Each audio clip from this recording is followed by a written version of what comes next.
questions. Let's test your comedy skills. Wow. Sa mga questions na to. O, di ba? No pressure. Easy lang, ha? Oo, easy lang. Kahit anong sagot. O, you have to be as fast as you can. Wow. Okay, ketchup? Sige, try natin. Unang-una. Anong nauna? Itlog o manok?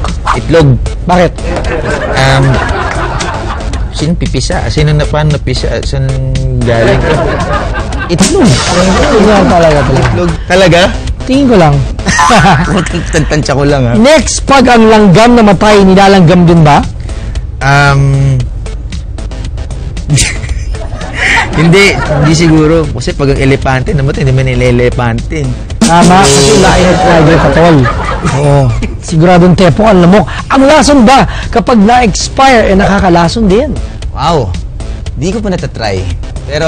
Wag na muna? Oo. Siguro nakakalason din. Mahirap din pag na-try mo rin yung lason na nakakalason, no? Baka... Saka double expire na yun, di ba? Kung gano'n, di ba?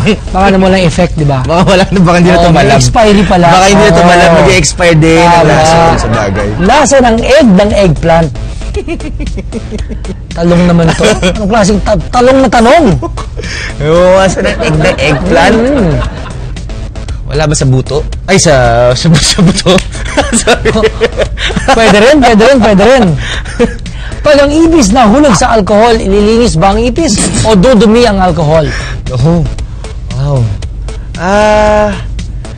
Depende kung anong alcohol yan. Kung hindi lang pampamilya, pang sports pa, o yung nakakalasing na alcohol. Depende kung ano yung trip ng ipis. Pero, hindi man talaga dirty ata ang ipis eh. Hindi nga, malinis daw sala eh, sabi. Parang pusa lang, lilinis buong araw. Pero pag ang cockroach nahulog sa drink, ang pangalan niya, cockroach tail. Oh, diba? Cocktail. Cockroach tail, ah. Ito, bakit ba nasa labas ang brief ni Superman? Malamang sa pagmamadali niya sa loob ng phone booth. Na-misplace mo. Tsaka siya malaki. Ganun ba? Tsaka siya malaki para sa phone booth. Diba? Oo. Sa pagmamadali, tingin ko talaga.